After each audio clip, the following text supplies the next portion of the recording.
You wanted the best. You've got the best podcast. The hottest podcast in the world.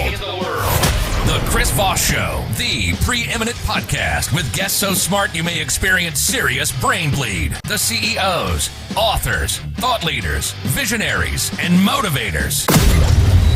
Get ready. Strap yourself in. Keep your hands, arms, and legs inside the vehicle at all times, because you're about to go on a monster education roller coaster with your brain. Now, here's your host, Chris Voss. Hi, folks. It's Voss here from thechrisvossshow.com. There you go, ladies and gentlemen. When the Iron Lady sings it, that's when you know the show is officially on. Welcome to the big show, my family and friends. The Chris Voss Show, the family that loves you but doesn't judge you, at least not as harshly as your mother-in-law, because she never liked you anyway. She told me to say that, and she keeps DMing me, so I don't know what that's about. Anyway, guys, be sure to further show your family, friends, and relatives. Go to goodreads.com/Chris Voss, LinkedIn.com/Chris Voss, Chris Voss 1 on the tickety-tockety, and Chris Voss, Facebook.com. As always, we have people that come on the show. They share their lifelong stories, the stories that they put hundreds of hours into, sometimes multiple lifetimes into, depending upon which Hollywood star you talk to. And they share their journeys. As we always like to say on the Chris Voss Show, stories are the owner's manual to life. We have another young lady on here to share her life story and how she's changed and recovered and turned her life into something new that's going places. So we have Allison Doss on the show with us today. She's gone from rock bottom to radiant and letting go like a boss. As for her biography that she sent me, it starts out with this line: "There's got to be a message in the mess," which is, I think, that's the story of my life too, and most people's lives, really, when it comes down to it. At least that's what Allison Doss believes. Having overcome decades of addiction with a landmine of rock bottoms, her healing through a lifetime of trauma is inspiring others with resilience, strength, and hope. And just when she thought it was smooth sailing, her husband comes out as transgender. Nothing forced Allison to surrender her will like the heartbreak of the expectations of her partner not being met. With willingness, compassion, and vulnerability, she shows as up as authentically as they come. She shows up as authentically as they come. Welcome to the show, Allison. How are you? I'm so good today. Thank you. Thanks for having me. Thanks for coming. We certainly appreciate it. Give us your .coms. Where do you want people to find you on the interwebs? I have my current career hair page on Instagram at Boss Doss Hair, BOSSDOSS Hair. Okay. And on TikTok, it's The Real Boss Doss. There you go. The Real Boss Doss. I should get one that says The Real Boss Voss. Anyway. That's for another day.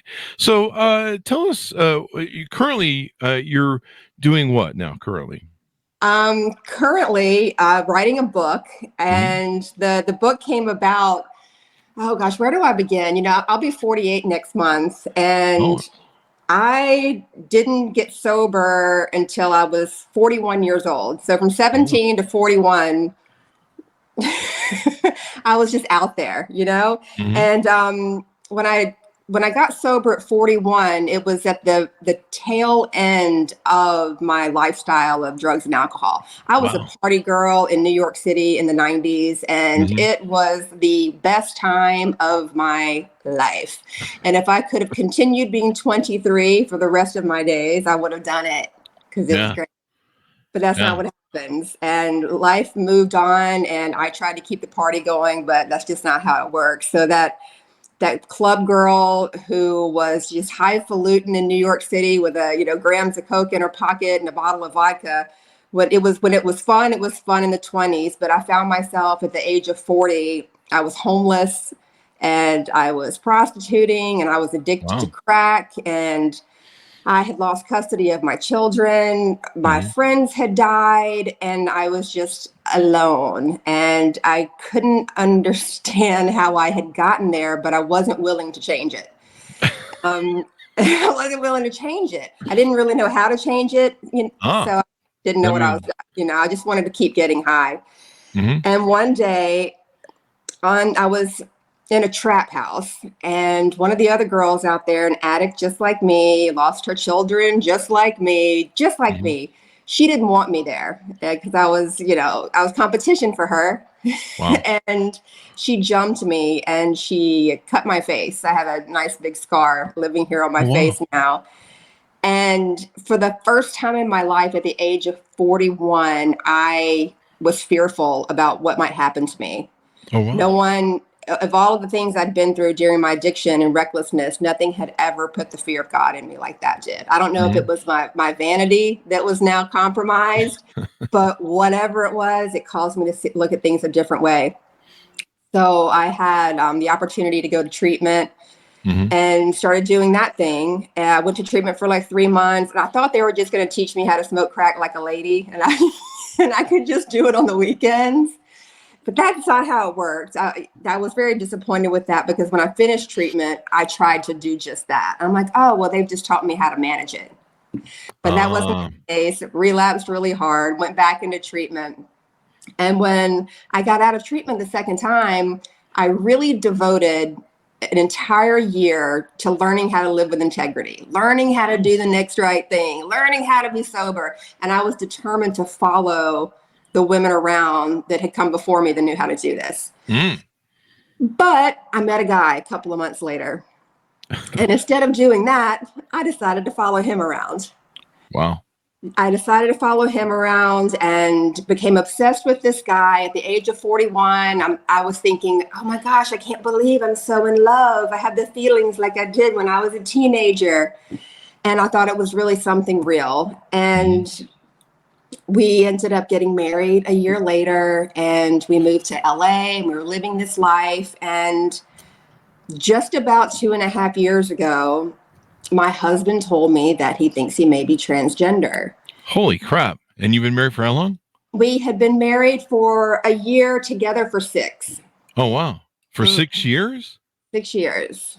And he decides after 6 years that he thinks he's transgender, huh? Yeah. I mean, I would be lying if, let's not get it twisted. The word transgender never came into my mind, nor was it a part of any of our conversations, but there were behaviors along the way that were odd. We choked them up to being like, fetishes, perhaps. I did so much research. I was on Reddit looking at things like, is this normal? Is this real? Is this, I didn't know what was happening. He was 10 years younger than me and had a little bit of a different vocabulary than I did. There were there were terms that he would use like gender fluidity and gender fluid, and that stuff didn't make any sense to me. I didn't know what he was talking about. But there were things along the way that I just didn't quite understand what was going on. But the things felt uncomfortable to me, but I had been so strung out for so long, I didn't recognize what my body was telling me because I was just so used to numbing out. I knew something was uncomfortable, but I didn't know what was happening. Yeah. But so as I refer to my husband as he and husband when I talk about our relationship and our marriage. Yeah. But out of respect for the reality of the situation and how it is, I do refer to her since the transition. Wow. And that has been a really hard thing to do because my reality, that's not the reality. Does that make sense? Well, yeah, you're trying to understand what's going on in someone else's head, and only they can understand what's going on in their head. So are you still married? Did you get divorced? We just got divorced about 4 or 5 months ago. Believe it or not, when the information came to me, I think I'm transgender, my body began to tremble in such a way that I couldn't control it from the inside out. I didn't know what to do with that information, but my body was registering it in an uncomfortable, vibrating way. And I couldn't control it. I didn't know what to do with it. I was angry. I was vile. I was shameful. I was manipulative. I tried everything I could to make whatever was happening that was causing me to feel that way to stop. Yeah.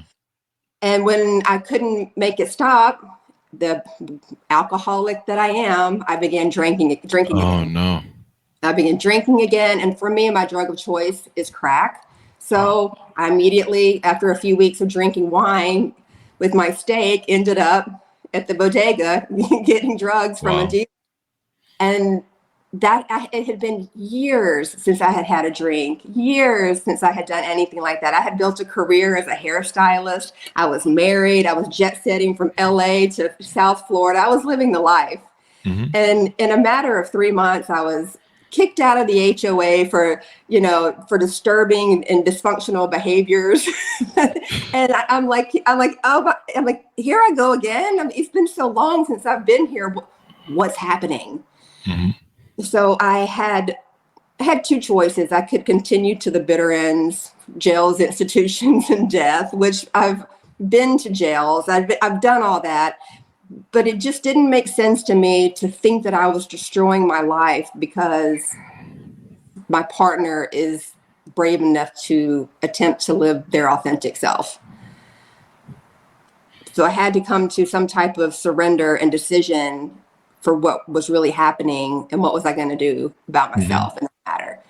So I was still struggling with that trembling uncomfortability I couldn't make go away for any reason. I couldn't make it go away at all. Mm-hmm. And when my solution of drinking and drugs was taken away, it started getting worse.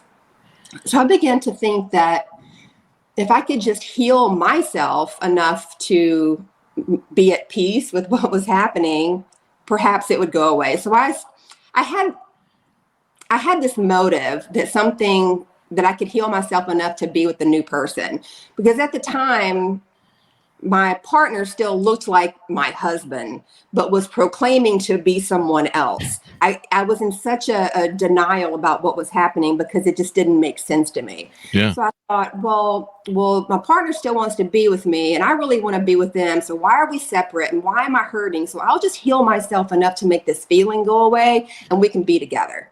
So I went on this journey of like every healing modality you could possibly imagine, from inner child workshops, dissecting the fabric of my own cloth, hypnotherapy, all kinds of modalities to try to make that feeling go away, that feeling of me not wanting what was happening to be happening. Huh.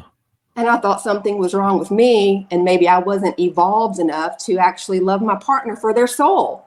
Because we have this whole generation that is like that. There's a newer generation that's coming up where they love each other for their soul, and they're different versions of the LGBTQ community. And I was catching a lot of flack from some of my younger friends for not being able to love my husband for their soul. But then my generation, the older generation, was all like, I can't believe you're even trying to tolerate this in your life. So I was being tugged in a bunch of different directions. I didn't know what to do. All I wanted to do is I wanted to feel better. Yeah. Well, you can still love people for the soul. You don't have to be married to them. Yeah. Well, I couldn't make sense of it. I love all my exes for their soul, but I'm not letting them move in again. I couldn't make sense of it. There wasn't any support for me in the LGBTQ community. I tried to go to support groups. I tried to find other women like me that were going through what I was going through. I couldn't find anybody except Chris Jenner and me. And I'm like, how am I going to get in touch with her so we can talk about this? Oh, yeah, I get it now. I was trying to put that two together for a second, but yeah, I got it. She's the only one that I knew of that was going through this or had gone through it recently. I'm sure she saw warning signs too. Evidently there were a lot of warning signs, evidently, from what I heard. But yeah. So you finally find, you feel like you go through a rough your 20s. You get addicted to stuff. You feel like you're on the right path. You're getting a man in your life. You're starting to do all the things society's like, hey, if you do all these things, you check the boxes on being a good citizen or whatever the hell. And then you find out, that you got issues in your relationship, and it's destabilizing you and putting you back into wanting to become an addict again. So where do you go from there?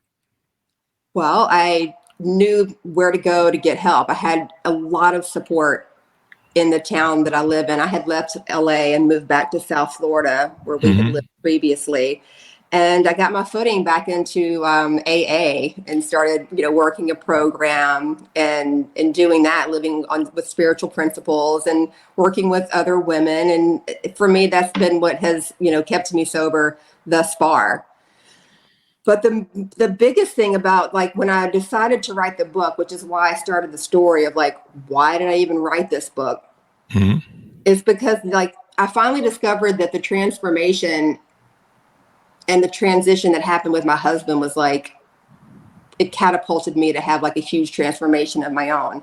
I really began to investigate how I had shown up in the relationship and how I had been showing up in life with massive amounts of the need to control and trying to manipulate the outcome and expecting people to behave the way that I want them to.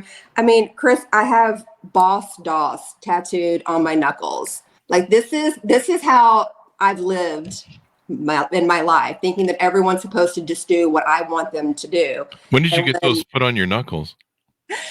When I was, this was 7 years ago. Wow. Is the same year that I got my throat tattoo done. When I got off the street and I started getting into this sober world, I was still my identity, I wanted people to look at me like I was a street tough chick. I know I don't look like it now, but I kind of used to. Yeah. And so I was navigating this new world of integrity and living with people in the real world, but I didn't want anyone to not know exactly where I had been. And I showed up with that. I went and got my throat done. I got my knuckles done because the gangsters always had their throats, their knuckles and their neck done. And that's how you recognize that they were such. And I wanted to be seen as otherworldly and vaguely threatening. Defense mechanism, if it were. How did you grow up? Did you have a father in your life who was a good man who set you straight? And what happened? My dad, my mom and dad married since they were 15 years old. I'm from a very small town in Duboc, Louisiana, in North Louisiana under Arkansas. And my mom, my dad, my brother and sister, we were all in the same house. My dad was quite authoritarian and demonstrative and would punch holes in the walls if we didn't listen. My older brother and sister were very passive children, and I was always the one who was stirring shit up. Always getting in trouble. My dad was always whipping me with the belt. I was always doing things I wasn't supposed to. Don't know why. Well, it sounds like there's some instability. I mean, if a man's punching holes in the wall, I mean, that sounds like some emotional instability and more feminine than masculine, really. So it sounds like there was maybe some instability there at the home. That probably maybe sent you in, because usually if a daughter's acting out, she's either not getting enough attention or whatever. So it's interesting to me. Have you ever sat down with a psychiatrist and talked about the patterns that you may have gotten from childhood or childhood traumas that led you down this road? I'm not sure I think I was born an addict. I think I was born. Really? I think I was born. I can just remember from my anxiety and my behaviors when I was a kid. I had to be a part of every team, the best of every team, the best of every play, the main character, the trophy winner. I had to be the winner. And I think that came from not high performance by any means. I think it came from a certain amount of anxiety that I carried with me. Yeah. And that anxiety, of course, I had it at home because my dad was, somewhat explosive.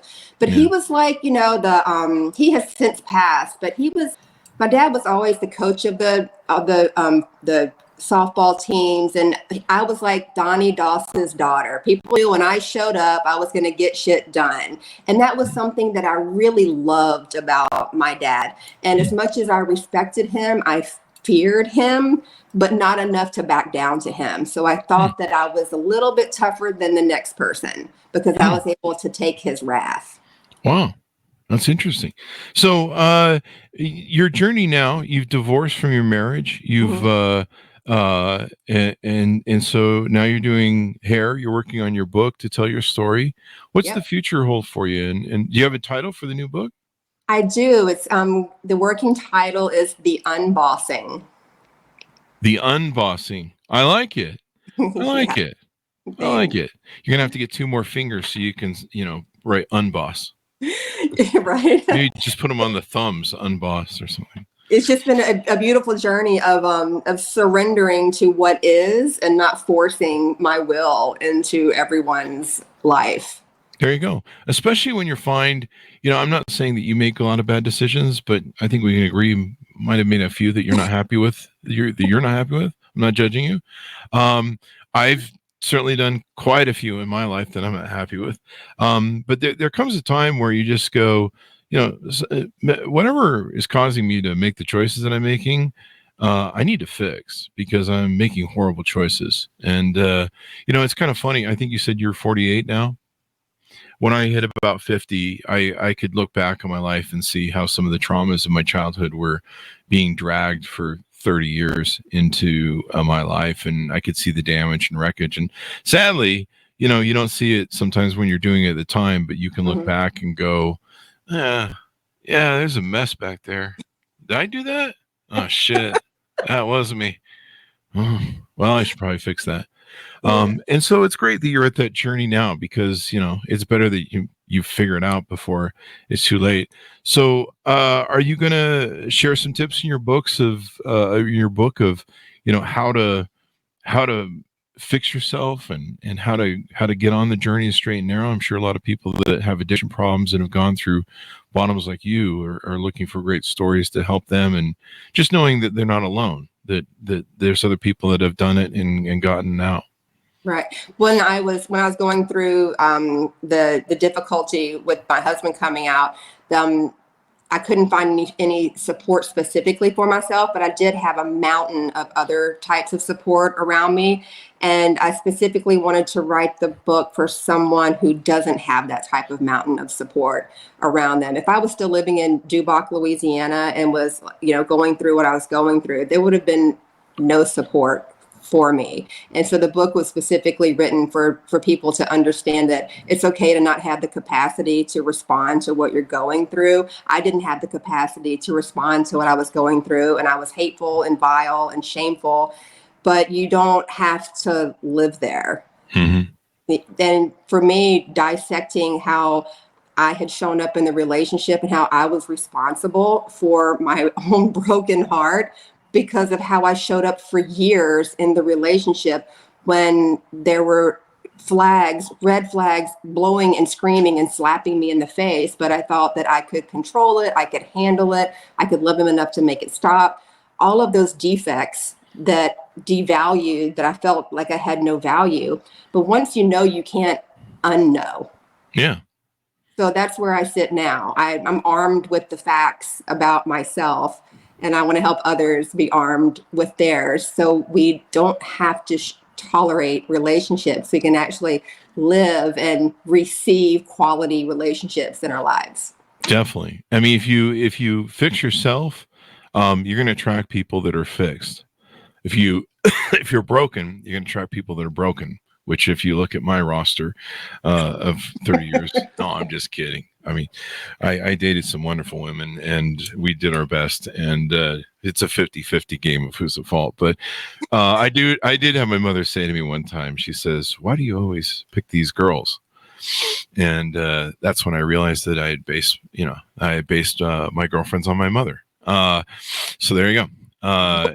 As what, looks or personality? Toxicity, probably. I don't know. We didn't always have a great relationship growing up. But no, that's half a joke there. But there was my mom was blonde too, so I don't put that together where you want. And so I dated a lot of blondes for a long time. But I was broken. I was traumatized from childhood, and so I was attracting people who also were broken as well. And it was like, so you're sitting there as two people, and you're like, "Hey, you got some traumas?" "Yeah, I got some traumas.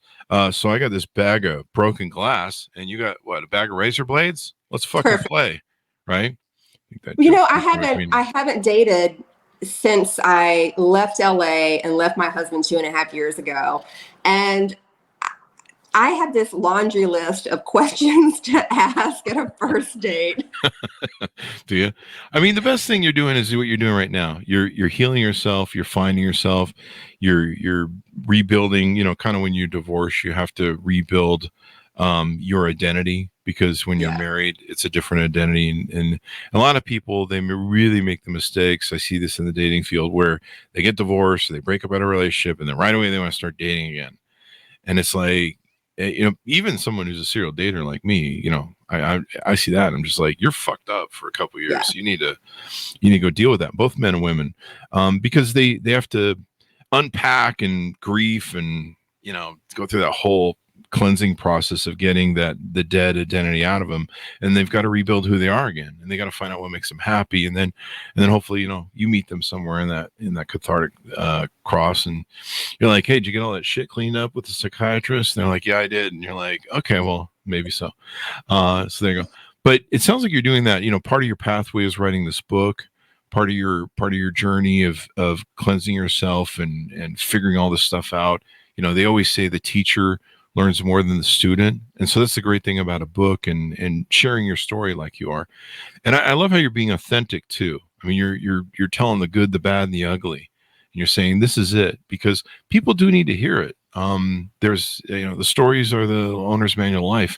And there's so many people out there that may have gone through a situation or in a situation that you used to be in that are trying to find the door. And you're probably the only voice that can bring that to them, to give them the key to open it. That's exactly what I meant by that first sentence of, please God, let this mess be a message. Because if it's not, I just need to crawl in a dark corner, a dark hole, and just not come out. Mm-hmm. Mm-hmm. There you go. A light. How to go from rock bottom to a rock star. And I like how you have the attitude of letting go like a boss. You know, I see so many people do this thing. I'm a boss babe now. I see it in dating pools, and, you know, men don't want to date another boss. We're not, you know, being a boss and being a leader is masculine trait. We want a feminine trait. And so I'll see these women that are just like, I'm a boss babe. I'm a boss. And you're like, I don't really want a boss. I would like a nice feminine woman who is nurturing and kind. And, you know, if I want to date another masculine person, I'll go on Grindr, you know, date another man. And so I get why women do it, because it's, you know, they're trying to be more masculine because they're in a masculine frame when you're in the work environment, leadership environment. But, you know, in a relationship environment, it's a whole different thing. I don't really want to be competing with the boss babe over here, you know, in my relationship. And that had been my attitude. Yeah. My persona for so long, and it was exhausting to try to prove something. It is, yeah. Something? What is there? There's nothing to prove. There's a certain sense of peace and serenity that I don't need validation from anyone for anything, and that comes from unbossing yourself. Yeah, you know, I mean, like you talked about, you're doing the tattoos and different things to try and, you know, show you were still street cred and stuff like that. I mean, yeah, really, you know, most women want to get into their femininity, but they have to have a secure alpha frame around them to be able to provide that security, provider, protector sort of thing. And it's hard when women are single, because they have to be either the masculine as well. I mean, you're raising kids now still. Did you get your kids back? Yes. Yeah. My oldest son, he's 22. He lives with me. My youngest son, he's 16. He was just here this weekend for the holiday. We have incredible relationships, but that is only because I suit up and I show up and I make sure that I am there. And it took years for me to rebuild those relationships and regain their trust. And now they're around me all the time. They trust me. There you go. I sometimes don't even feel like I deserve it for everything that they've been through, but they're remarkably resilient, and we adore each other. There you go. And they probably love their mom. Most sons do, even if they're not the greatest moms in the world. I'm not saying you were, but terrible.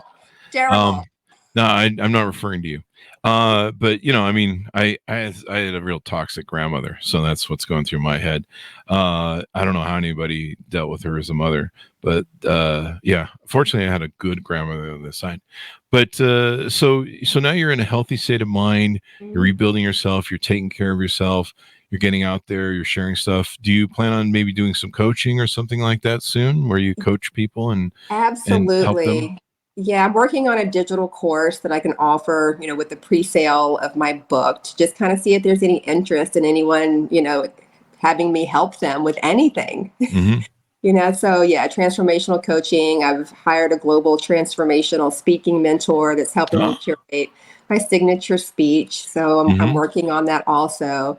And I'm just super excited about the evolution of what's to come. And, when I get on my knees at night and pray, I never in a million years thought I would be grateful for everything that has happened thus far in my life. Without it, would I have purpose? Mm-hmm. Being grateful is one of the most important things. I think it really grounds you. Yeah. Where, every Sunday I do Gratitude Sunday. We call it Grateful Sunday. It's on my calendar. And so every day is on Saturday, on Sundays, it's my reflective time. It's my peace time. No one's allowed. There's no dates. There's no women of it's my Hugh Hefner used to have one day a week where he would do his journaling, his archives, and his library, and he would organize his life. He would have gratitude for his life. He'd go through this, he'd pretty much spend all of his time in his library.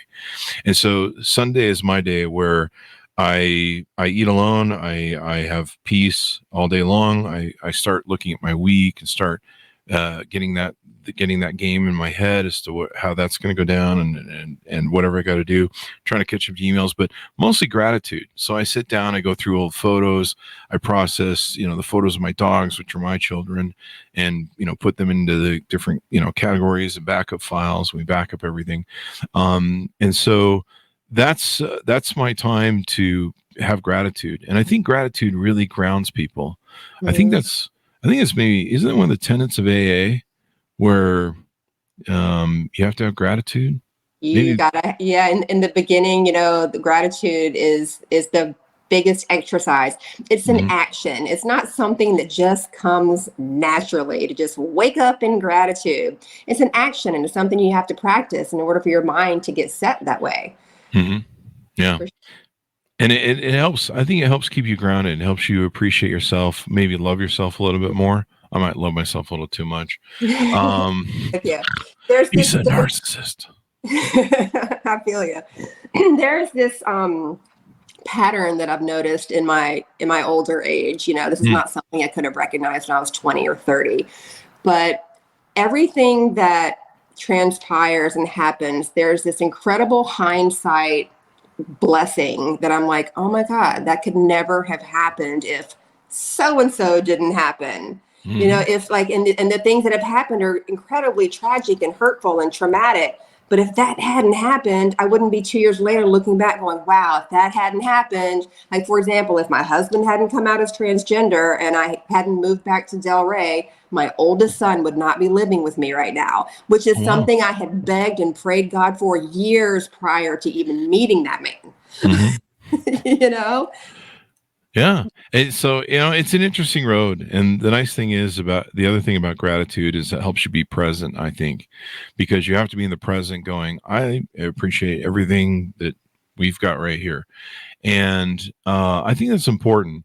But yeah, you have to be present and go, well, the past is the past. Whatever happened, it got me here. It's a weird, wacky journey of life, but at least you've entered salvation now. And so you've got a chance to redeem yourself, save yourself, find yourself, develop yourself. And you're out of the throes of addiction and hopefully, just making bad choices and stuff. Yep. And, you like me have probably made a couple, I would say. 98% of my life has been a bad decision. Well, But I'm so excited about the next half of my life. There you go. I didn't know that when I began getting sober, I used to, complain to my family that my life's going to be boring now. Nothing's going to be exciting. Nothing, and it was just the crazy I was addicted to, the chaos, constant chaos. And now that I don't have the chaos and I live in peace and my body feels at peace, when something rattles that, I'm like, whoa, I don't like that. I don't like that feeling of uneasiness anymore. And I'm so excited that I am grateful. I'm so excited that I feel like an expansion happening. I don't know what it is, but it feels really good. And I love that I have friends and relationships and my children are here. I'm so excited for the next half of my life. It sounds like you built a much richer life and you've got good support groups and people and yeah. So that's a great lesson for people out there who might have gone through the same thing or going the same thing, building a support group, having friends and, watching for, the people. That's one of the challenges a lot of people do that grow up in trauma or grow up in instability is they think that's normal. And so their whole life is unstable because they're like, well, that's what I grew up with. I'm comfortable with it. Yeah. And so it's good that you can acknowledge it. You can see it now coming. You can be like, well, okay, hey, what's going on here? And stay out of that whole sort of mess because you don't want to go down that road again. So give us your final thoughts as we go out and pitch to people. Where can they follow you, et cetera, where they get news on the upcoming book? I'm finishing the edits of my book. It's called The Unbossing. It will be for pre-sale and sell on Amazon. You can find me at The Real Boss Doss on TikTok or Boss Doss Hair on Instagram. I am in South Florida. And if anyone needs to get their hair done, I do beautiful platinum work. I'm an international award-winning platinum hair artist. God gifted me with that talent just off the streets. I don't know how that happened. But God is good. There you go. Well, I'll call you when I want to go blonde again. I used to be blonde back in the 90s. So thank you very much for coming on the show, Allison. We really appreciate it. We got your .coms in there, right? Yep. There we go. And thanks, Monis, for tuning in. Go to goodreads.com/Chris Voss, LinkedIn.com/Chris Voss, Chris Voss 1 on the Tickety Talkety, Chris Voss Facebook.com, and I think that's everything. Thanks for tuning in. Be good to each other. Stay safe, and we'll see you guys next time.